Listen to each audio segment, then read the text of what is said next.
Hello everyone and welcome back to Master Quest. My name's Christian Buckley. This is my first playthrough of A Link to the Past, one of the most beloved games of Nintendo's library, and none love it most than DJ There's Gilly. not many more that like I do. Hello, greetings. How are you doing?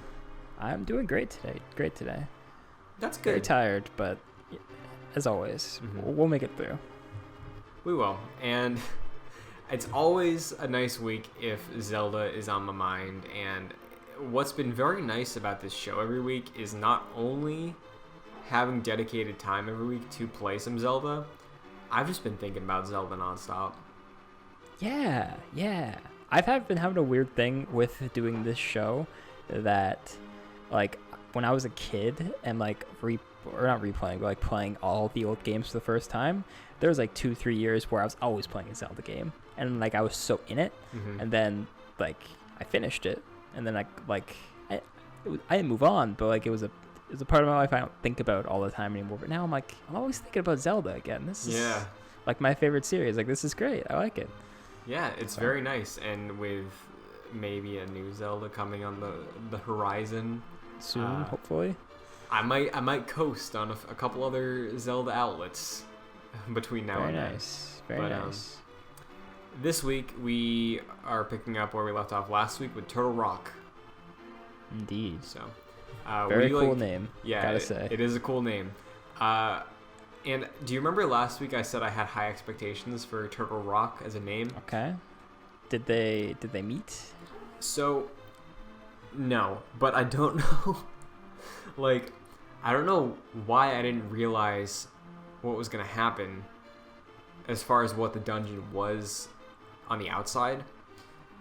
Because for some reason, the name Turtle Rock, hearing that for the first time, I thought it was going to be this cool, like, rock island surrounded by water.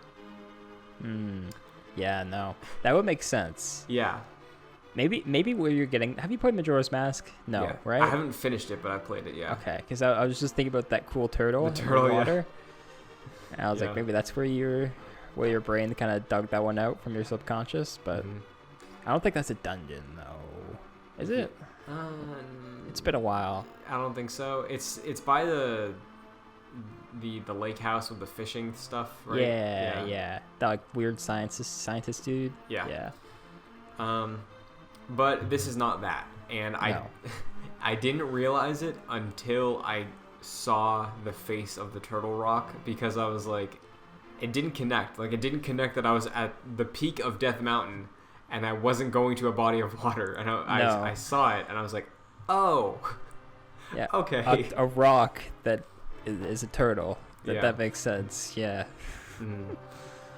So you notified me last week that there was a time a few episodes back where I stumbled into the entrance here. Yeah.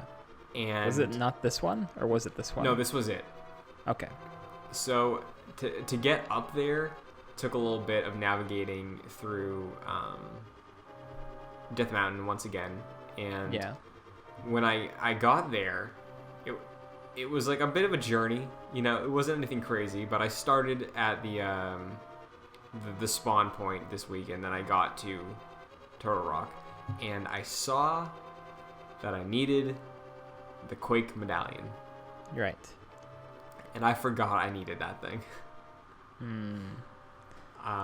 So you don't have the Quake medallion? No, not. Or you didn't when you got here? Not at the start, no. So how did you get in the dungeon? Don't you need it? You do. So what I had to do was leave Death Mountain after traveling through every cavern to get up to that point. Yep. No shame, I did the exact same thing. I was like, oh, I gotta get this thing. Okay. And I had to get the medallion. And what's funny is this is wonderful. Okay, you're gonna get a big kick out of this. Okay, I'm ready. So when I saw in the Dark World at the start, before I even got in my head that I had to walk to Death Mountain, when I started, I saw the number 7 near where like the Zora waterfall was area of Death Mountain, right? Yeah. So I was walking that way in the Dark World, and I passed this like the barrier where you have to charge to get rid of those stone mounds to continue progressing further up that path. Okay. I think I know what you're talking about, but go on. And in my head, I was walking this way to get to the dungeon entrance, and I passed a circle of stones in the water. I was like, wonder what that's about. Maybe it's like a fun little thing. Maybe you can warp, like there's a secret warp there. And then I just kept walking, and I hit a dead end, and I was like, weird. And then I remembered, oh, Death Mountain in the Light World. You mentioned that maybe I have to enter it through the Light World. So I did that instead, not realizing I passed, recognized there was something unique about that circle. You recognized it but didn't bother playing with it? Yeah, because I was like, it's probably a fun side thing. Maybe it's a fairy. Maybe it's a heart piece. I don't know. But little did I know. Yeah. After sitting there contemplating what I should do, realizing I just had to look up what that symbol was, what that medallion was, and seeing that circle of stones that I passed. Heartbreaking. Was a moment. Yeah. That's a shame. I actually totally forgot where this was too, and kind of forgot it existed. Like in my head, the medallions. Well, there is one optional medallion. We'll get there, but in my head it was this one. I didn't realize like I had to do this, so that was kind of rough when I had to look this up, and I was like, I've played this game so many. Why have I looked this thing up right now? Yeah. But when I did it, I was just like, I started remembering, and I was like, there are actually things that are pointing you here. I think there's like I think earlier in the game, how they're talking early in the game in the Light World, like they'll talk like, oh, there's this thing up by the waterfall with the Zora, and that's where you get the flippers. Like they're kind of leading you there. Oh right, yeah. There's a similar thing where if you talk to some of the few people you can talk to in the Dark World, and I think the Light World too, they'll be like, what's up with those rocks in the water making that circle? It's weird. Someone should throw something in that. I don't know. So there's that kind of stuff that leads you there, but by and large, this is like a very random thing that doesn't explain it very well to you. So it feels like hey, it's late in the game. That means we can throw like some dumb, terrible thing in here, and then kids can't get mad because they'll still feel like they get their money's worth, and then we can make them feel like they need that Nintendo Power subscription, so we can tell them how to do it because we're so cool. That's what it feels like to me, and I was like, I hate that game design. You know what? Actually, listening to you say that, you know what I think might have actually happened in like my subconscious seeing that? What? I was like, oh, I don't need another Korok seed. Because how many times in Breath of the Wild did you have to throw a stone in a circle in the water? Yeah, and now you're just like, I can't. There's so many. I don't need it anymore. Right? But like the catfish thing that pops out. Weird dude. Yeah, that's neat, I guess. I don't know what his story is. I can look it up real quick. I think he looks like a Dark World like Zora. Okay, But that's the only connection I can make. But I don't know if there's any actual lore reason to who he is. Would it make sense? The lake is called the Lake of Omen 3, which is a cool name. Yeah. It just says that on the sign walking into it. Interesting. I wonder if there's any would it make sense timeline wise for it to be connected to the fish in Wind Waker? No, I forget its name. They're in different timelines. Okay. So. That's a good connection though. They kind of do look alike. Like the weird kind of wide face. Yeah. Yeah, I could see that. There's no explanation for him. I don't think anywhere from what I'm seeing. So I guess he's just a catfish. I guess. All right. Like good for him. I guess. Good for him. But once I did retrieve that, made my way back to Death Mountain.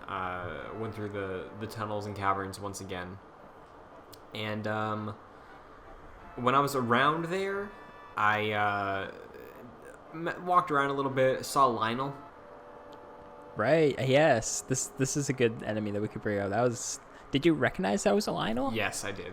Okay. Because I don't think I've ever recognized it was. I probably recognized it when I replayed it after Breath of the Wild, but this might have been the first time I recognized. So that's a Lionel, because you don't get a name for them in this game, and they don't appear anywhere else, I don't think. Yeah. And then when I saw them this time, I was just like, that's a Lionel. That's sick. Yeah. So that is a cool connection for sure. Mm-hmm. And I noticed that the Dark World version of the Tower of Hera is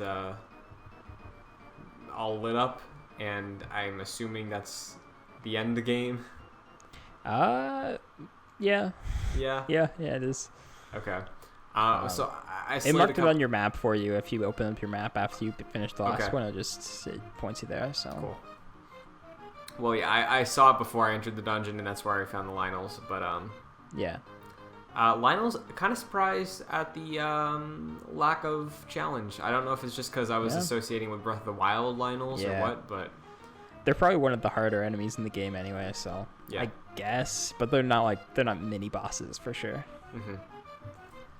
And there were a few cool secrets around the entrance to Turtle Rock. Like I found a room that had a bunch of chests and skulls, and it was like using the right amount of the hook shot to figure out like which path you had to take to get all of the rupees from the chests. Yeah, it was a cool little entrance to this dungeon. Yeah, for sure. Mm-hmm. And then the actual dungeon. Yeah. How did you feel? Feeling good? Pretty good. Similar to, I'd say, how I felt with Misery Mire, where I'm like, this is just a good, solid Zelda dungeon. Yeah. You know? Yeah. I like the change up here. I think I could have used this change up earlier in the game, but I like it here anyways. Of just like this dungeon, like the pipes and the tracks are like very different and like give this dungeon a very different feel. Even though I think aesthetically the dungeon's kind of like basically it's basically like what the caves look like in this game, like all like the random ones you find in the overworld. Like that's kind of, it looks just like those, and it's not very interesting. Mm-hmm. But these pipes and tracks like really kind of differentiate it for me, for sure. So it's a fine dungeon for sure. Yeah, and specifically with those, like I kind of felt that it was like difficult to make sense of the paths. I know that's probably intentional. Yeah. You can kind of look at it and be like, okay, there's a divot here, which means I can turn on this spot, and then it looks like there's like certain sprites that like look like they're kind of going under. Yeah. Like they'll like stop at a certain point, like stop their dotted, and it's like, okay, I guess this works, but it's not. You can only do so much with a 1991 sprite art game, so. Yeah, and like I eventually got to being able to recognize that, but it was definitely a little frustrating, like just basically trial and error a bunch. Especially when you get to the ones that are like have like 15 different, like you get to that dark room when there's like 15 different directions you can go at once, and you're like, I can't even conceptualize what's going on right now. Yeah, after like 3 deaths of attempting that and having to go back down there, I made a save state at the beginning of that room, and I'm not ashamed. Yep, I don't blame you. I would have done it after the first one, so I respect it. Mm-hmm. I did end up getting a new item here, though, that I recognize from Ocarina of Time, I think. Okay, hit me. I don't remember this. The mirror shield. Oh, right. Yes. That's cool. It's a good sprite, good shield. It feels like a good upgrade. Yeah. You know? It feels much like more significant than when you upgrade your sword, even though like I think like the sword upgrades do help for sure, but like you don't feel it. Like the mirror shield, like you're kind of like, oh man, this is a big shield. I like it. It covers my entire face. Yeah, the fact that it's giant, the fact that it's gold and reflective and bounces back like pretty much everything. Yeah. Very good. Good upgrade. Feels powerful. Feels good. Yeah, it's definitely like it doesn't do a whole lot in this dungeon, and like in later Zelda games, like the mirror shield is so cool. Like they really took this item and like knocked it out of the park later, but it's cool in this one too. Definitely. Did you notice, or did you try with the mirror shield? So you know like the eye things that shoot like they're huge beams. They're like really really powerful, destroy you in one hit. Yeah. So I assume you figured out like, okay, this can block it, right? Yes. So in the room, do you know the room where it's like a hallway? It's like you can fall off on either side, then there's like little pathways off the side of it that lead to skulls or pots or something. Chests. And then there's the dudes that Yeah, there's chests there too, and then there's the dudes on the other side, so you have to like beeline it to try to get there. Mm-hmm. So did you figure out how you can block them and also move to the side? Because I think you'll find this interesting. If you didn't figure it out. Because I also ran into trouble with that room. I think it's the same room where it's the eyes on the side walls, this narrow path, right? And then there's the chest you can get to. If you walk towards the eye, you can block all the beams and then get the chest. But I don't know how I could not like go Get back. Yeah. Yeah. So this is the interesting thing. So do you remember in episode 4 of this show when we went to Hyrule Castle and you had that moment where you swung your sword and your shield blocked the projectile in animation? So the way to do this is you have to hold out your sword for the spin attack, and then your shield goes to the side, and then you can just like slide and just shuffle your way over. Oh my god. Actually, yeah. That would have saved me like 20 minutes. I know. I knew you as soon as I did it, I was like, I did it out of habit just because I knew. And then as soon as I did it, I was like, oh, that's funny that we've been talking about like these kind of weird animation type things that are like have a weird place in this game, where we're not even sure if it's glitches or intended or like whatever. I was like, that's interesting that I'm doing this like out of habit. I didn't even realize it, and I guarantee he's not going to figure this one out. Like this is a very obscure way to do this that I think this one was intended. I want to say it was. Yeah, probably. Because like how else are you going to do it, you know? Yeah, I tried doing quick turns kind of to time it right, but I maybe got one out of that and then had to die. Yeah. But I eventually... It would have been nice if there was something... Because this room, I'm like, okay, this had to be intentional, right? Yeah, that's exactly. Because that is the way you do it. So I feel it would be nice if there was something to guide you. Just like, hey, you can maneuver your shield sort of in this weird roundabout way. We don't really have any more buttons on this controller, so we can't actually make a shield button for you, but you can do it like this. But yeah, I eventually gave up on the rupees in that room. There was one specific not worth it. chest with the key I needed, but I had enough hearts to tank it there.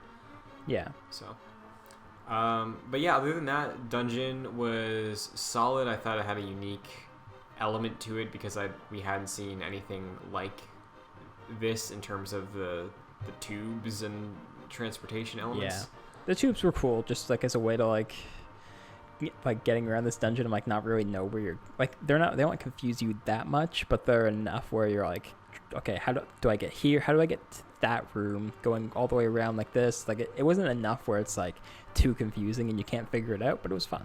For sure. I agree. And it at least stands out to me. Yeah. You know? So I'll give it that. But there is something I did really, really, really like about this dungeon. Okay, hit me. The boss. Yeah, this is a really good boss. Hit me with that name. I know it must have a good name. Oh, I actually don't have it here. Oh, man. Okay, well, I'll explain it then. So the boss, get this, I walk in. It's a turtle with 3 heads. One's fire, one is ice, one is just rock. And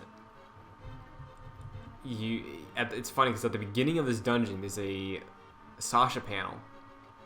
Yep. I think this is one of the first times I've seen a Sasha panel right at the entrance. Yeah, they want you to know this. Yeah. And he's like, if you don't have the magic medicine, turn back, which was a weird way to say, make sure you're stocked on your magic meter, I guess. Yeah.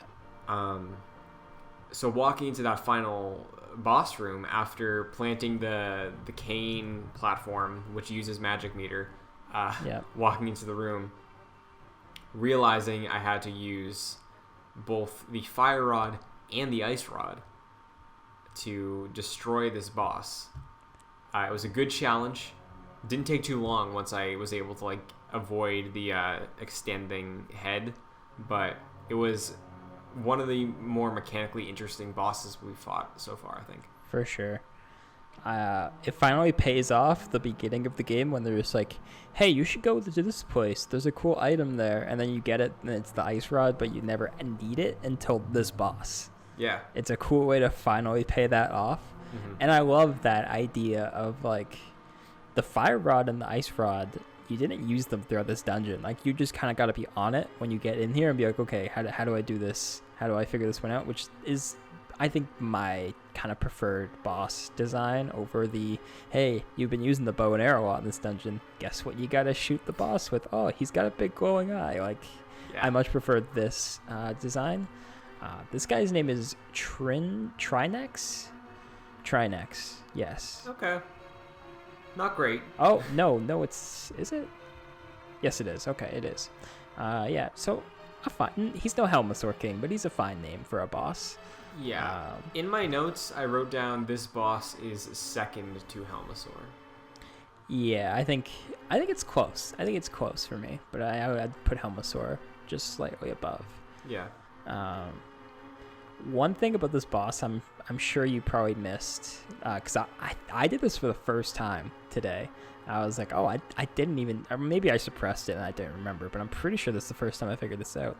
When you hit the boss, or you hit one of the heads with one of your rods, like whichever one you need for whichever head, they enter a stunned state after. Like, you damage them and they're stunned, so you can get 2 hits with your sword in before they go out and start moving again. I don't know if you caught on to that. Yeah, so my first time fighting the boss, I was only able to get 1 in and then I backed off. But I died, I think, once or twice. But I died once on this. This is the first time I've died on a boss in this game. I was like, good. I'm feeling that. That's good. Yeah, because the first time my strategy was I went for fire first because I figured fire would be worse. And then I realized in the final stage, once I got both heads down, that having a third of the room be ice when this giant rock snake is like all over the place was not a good idea. Yeah. So I did go back, and on the second attempt, I did realize I could get multiple strikes in, which was very helpful. Yeah. So, enjoyed it though. Good boss. Yeah, I like how it's 2-stage too. I don't think we have. Actually, no. A lot of the bosses are 2 stages in this game, but they're not as distinct as these 2 stages. Like a lot of them are like you remember the first boss where like the knight dudes, and like it's basically the same boss when like you take out all 6 of them, then you fight the one. And then he gets like jumpy.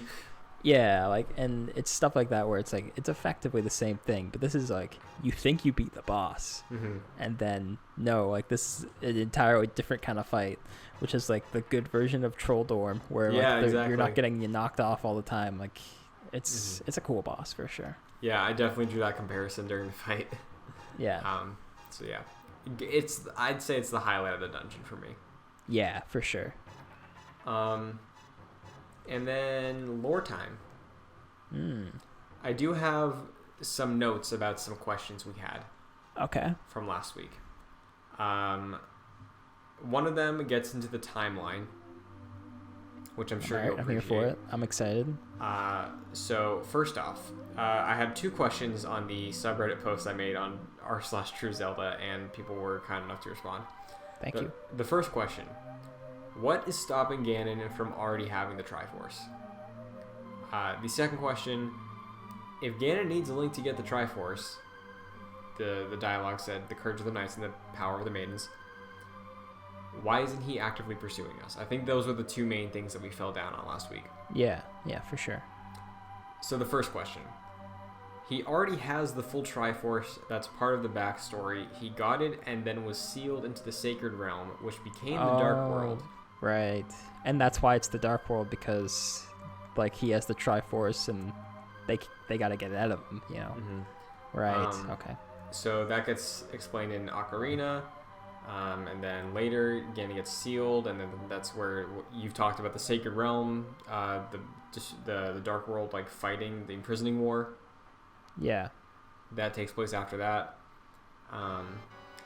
And then for the second question, sort of tied into the first thing, Ganon... Yeah, if he's sealed off. Yeah, Ganon doesn't need Link to get the Triforce or the Maidens. He needs the Maidens to break the seal that their ancestors created that imprisoned him in this world. He doesn't need Link at all, so I guess that must have just been a translation flub. Yeah. Um, Or maybe we're stupid. One of the two. yeah. And yeah, pretty much like he doesn't want Link to interfere. That's why he's not actively pursuing, but like the guards are on lookout for him. Right. So, Okay. That all makes sense for me. So thank you, TWC SATA. Thank you. Appreciated. This week though, Zelda. Yes. Zelda's out here. Finally. Yes. Did anything stand out to you? Not really for this week. It was basically her just being like, hey, you should probably take care of that Ganon guy. Like time's ticking. Mm-hmm. So yeah, it wasn't a big one for me for sure. Anything stand out to you? Yes, two things.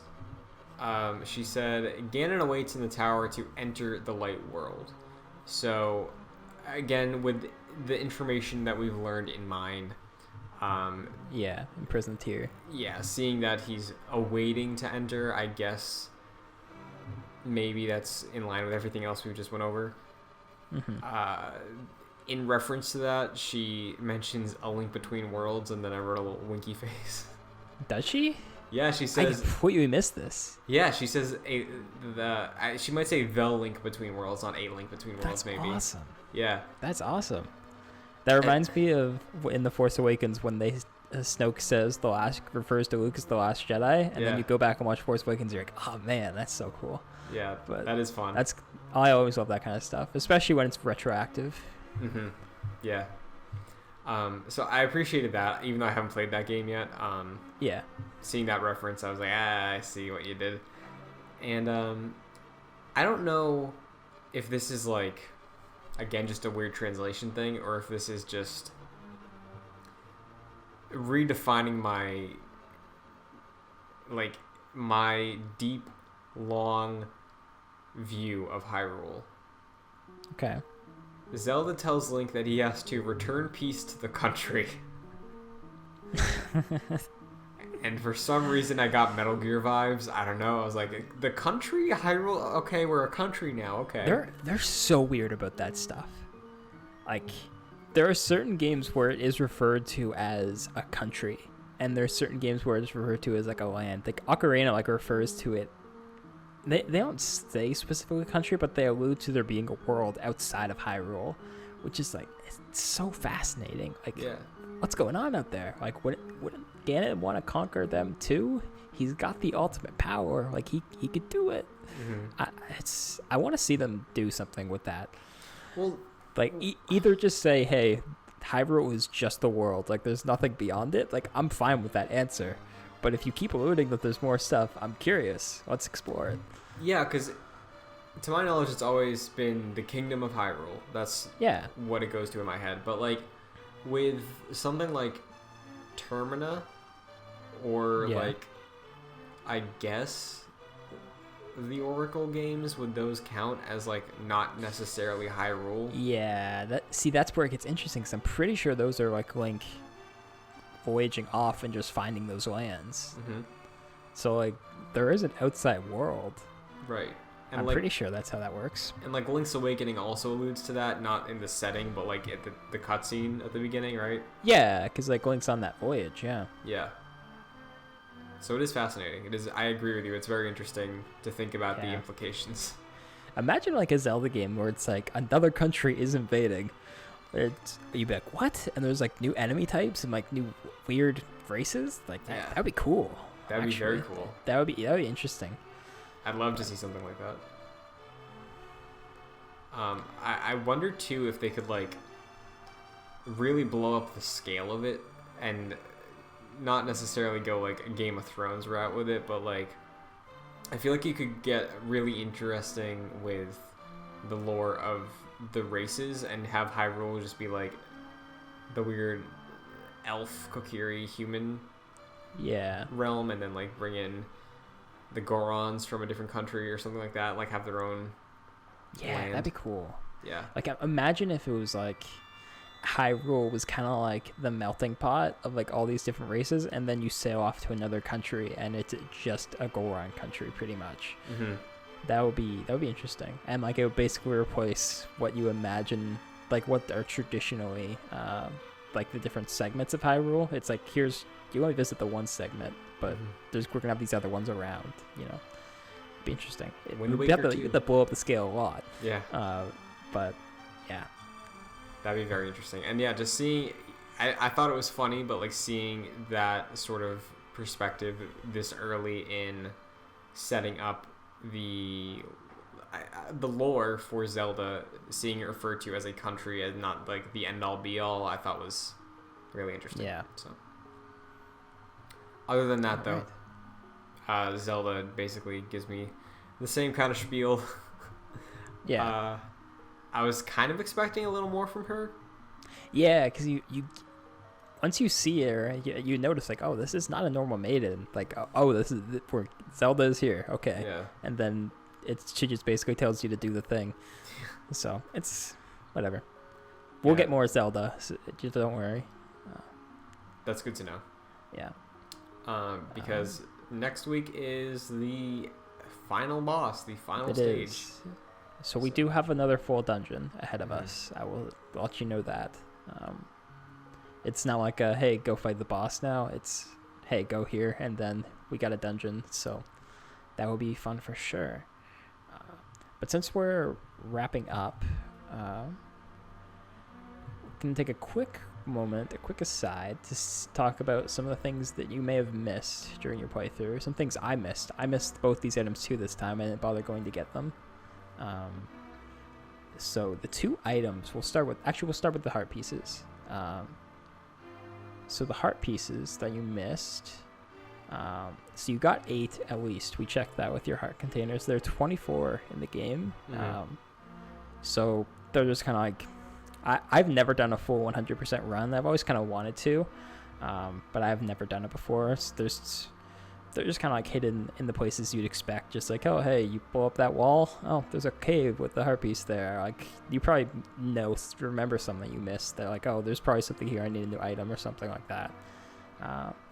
So those are like pretty self-explanatory. But the two items, which are very interesting, there is the magic cape, which is found in the graveyard. If you move a certain headstone, you will find it there. It turns Link invisible, and only the shadow of Link is visible to the player, so you can kind of know where you are. Okay. But you can walk through basically all enemy lines, and they won't notice you. So yeah, it drains your magic meter a lot. Oh, and also negates damage, so you can just kind of walk into people and nothing's gonna happen to you. So yeah, it drains a lot of your magic, so like it's only really useful for like if there's like a really hard part and you just kind of want to force your way through it or something. Trust me, there's been plenty of those.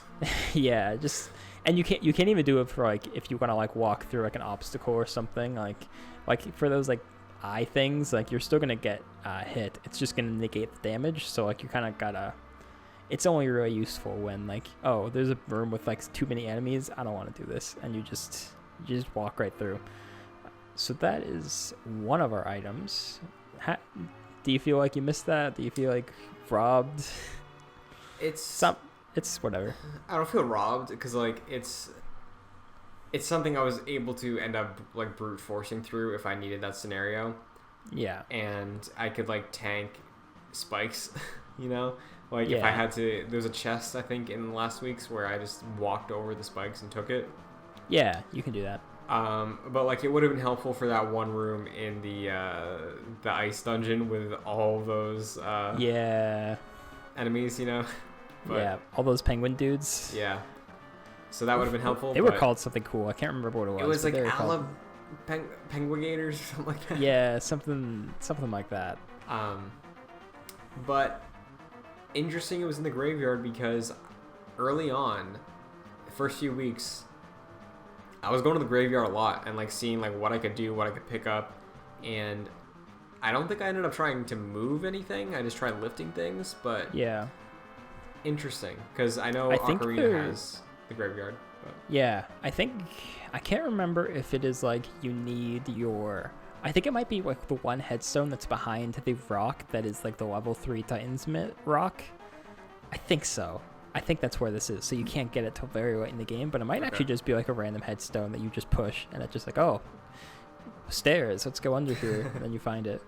That's cool. I can't quite remember. So the second item you missed is kind of similar. The cane of Byra, something like that. It is found on Death Mountain. You have to. Oh, we actually almost got this. So I actually almost did it, and then I realized what I was doing, and then I was like, I don't need this right now. It's in a cave that's right beside, right before the entrance of this dungeon. There's like a cave, and there's like an invisible floor. I don't know if you went in there. I don't think there's like a pathway you can't get across, and there's like all the skulls that you can use your hook shot to get through. Oh, no, I didn't do that. Yeah. That's where all those rupees were. Yes. So there's like a hidden wall or bombable wall here that's hidden in this cave, I believe. Excuse me.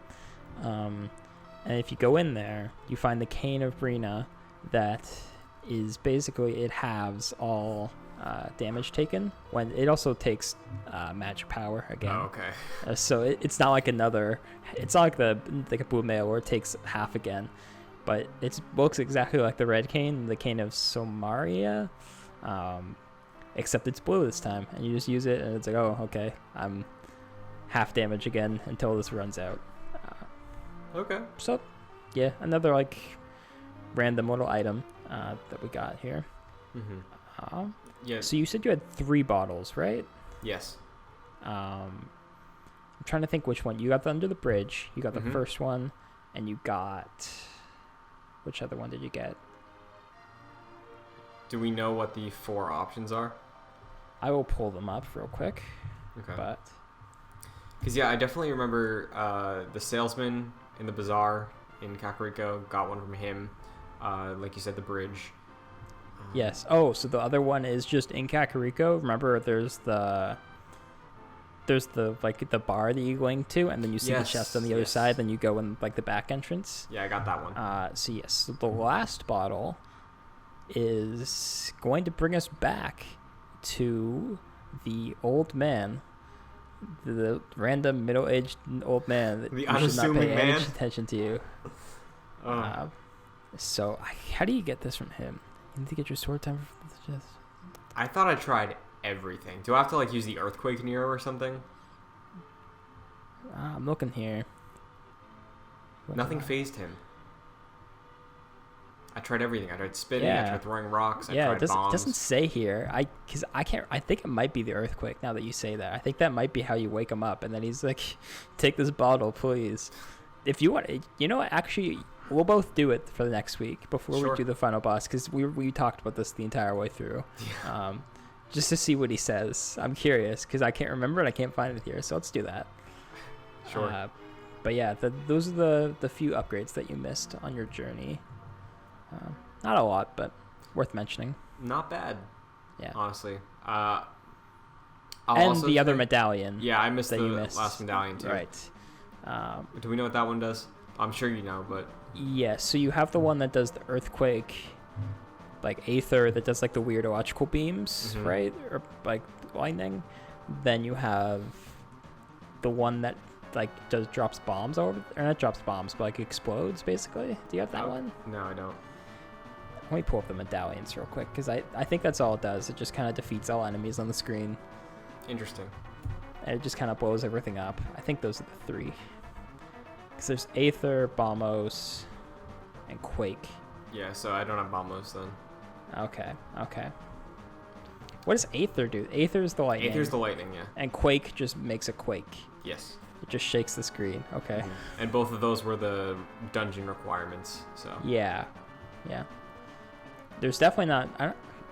who knows? Maybe there is a requirement for the last dungeon. I don't think there is. I think you just... I mean, you were there, weren't you? I walked by it. I didn't interact with it. But... Yeah, I don't think there's a requirement here, but... All right.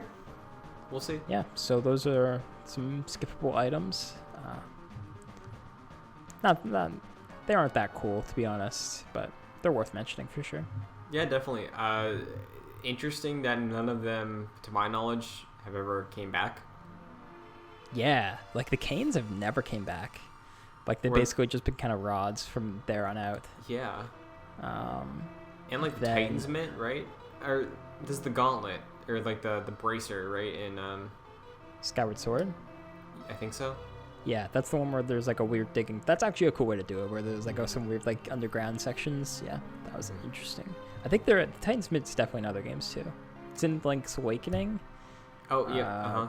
I think it's in A Link Between Worlds, but there's a lot of similarities between this game and A Link Between Worlds. So does Twilight Princess have like a bracelet or something? I don't think so. Weird. Okay, maybe it does. Else. I don't remember. I think it does something, but I don't think it works the same way of just like pick up the darker rocks. I think it does something else. Yeah, I think it's like pick up bigger things. Maybe, I don't know. Yeah. Oh, you know what it is? I think it's for the sumo wrestling fight with the Gorons, isn't it? Isn't there like some weird arm thing you have to attach for those? I think so. No. Yeah. No, those are the boots. You get like magnet boots. Okay. I think there's something for those fights too. Maybe, yeah. I think you need both. I don't know. It's been a while since I played Twilight Princess, but... Yeah. Oh, you know what it is? You do the sumo wrestling with the dude, and then, like, the dude that trains you, and then you fight one Goron, and then when you have to fight the big boss Goron, I think he gives you, like, this weird thing, just like, you're gonna need this to stand toe-to-toe to me. Right. I think that's what it is. Mm-hmm. There's something there, for sure. Definitely, yeah. But I would say that, considering the way it's all been laid out, the way the game presents it to me, missing 2 items and a bottle and some heart pieces, not too bad. Yeah, not bad at all. Not bad at all. I'll ask this: are a lot of the heart pieces tied to like the quote unquote side quests? Because I know there's been a couple like the mini games and stuff like that. Like, I don't think you missed any like significant ones. Anything that like had a little bit of like a story or to it or anything. I think we got most of those. I think the ones that you're missing are just going to be like, it's either in a random cave or it's a minigame type thing, something like that. There might be a couple things that I'm just not remembering, where it's like you have to talk to some dude and then like you blow up a wall for him and then he's like, here's a heart piece. Like, there might be some stuff like that, but I cannot quite remember. Because 12, you're missing 16, right? So I feel like there's got to be a few like weird ones.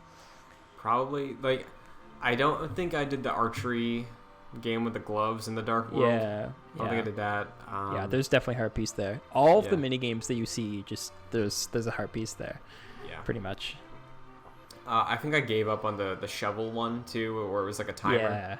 Yeah. So yeah, I haven't really felt a need for the extra heart pieces, but we'll see what next week brings. No, you'll be fine. You'll be fine. Cool. If anything, prioritize, if you want to like upgrade before next week, prioritize getting that last bottle so you can get another potion or a fairy or something. That would be more useful than getting 3 more hearts or something. Okay. I will keep that in mind. Yeah. But that is another week in the books, I think. Another week, yeah. This has been a wonderful journey seeing the game through your eyes. We got one more bullet in the chamber. One more rupee in the bag, I guess. But DJ, thank you once again. It's always a pleasure. Thank you. Yeah, always a pleasure. If you would like to plug anything, because I know you have something exciting coming out by the time this episode's out. By the time this episode is out, this Saturday Friday. Is it Friday? I thought it was Friday. Pretty sure it's Friday. I'm terrible. I'll double check for you, but I'm almost positive it's. You know it is Friday because I think someone was trying to plan something with me and I had to tell them no. So yeah, it's Friday.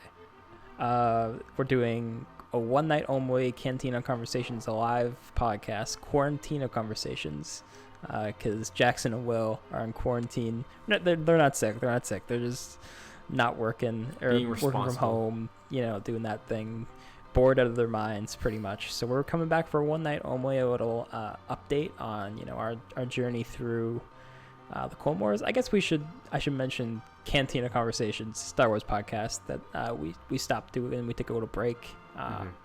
So now we're coming back for a one night only special this Friday night at 9? The tweet said 8. 8? Okay, let's go with 8. Yeah. Um, Thank you for being more on top of when I'm going to be on a podcast than I am. Thank you. And I'll be watching it. The link in the description, as it always was. It's on a YouTube channel now, so it's going to be exciting.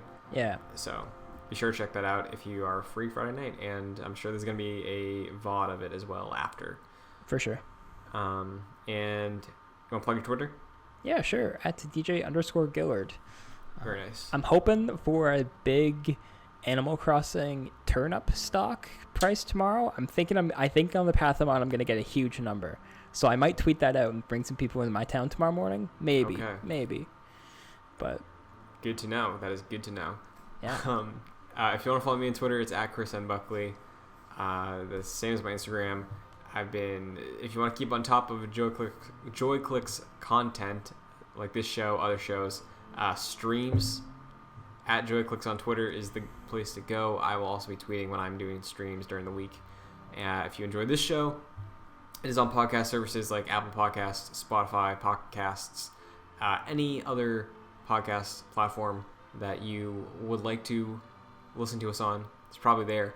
And if you want to review it, give us a rating, give us a thumbs up, a couple stars if you enjoyed this discussion. It would make us be very happy, and we would appreciate it. But that's going to do it.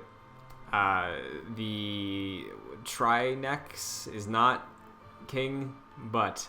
No, we're still hailing the Helmosaur King for this week. We're continuing, as always. As always, all hail the Helmosaur King.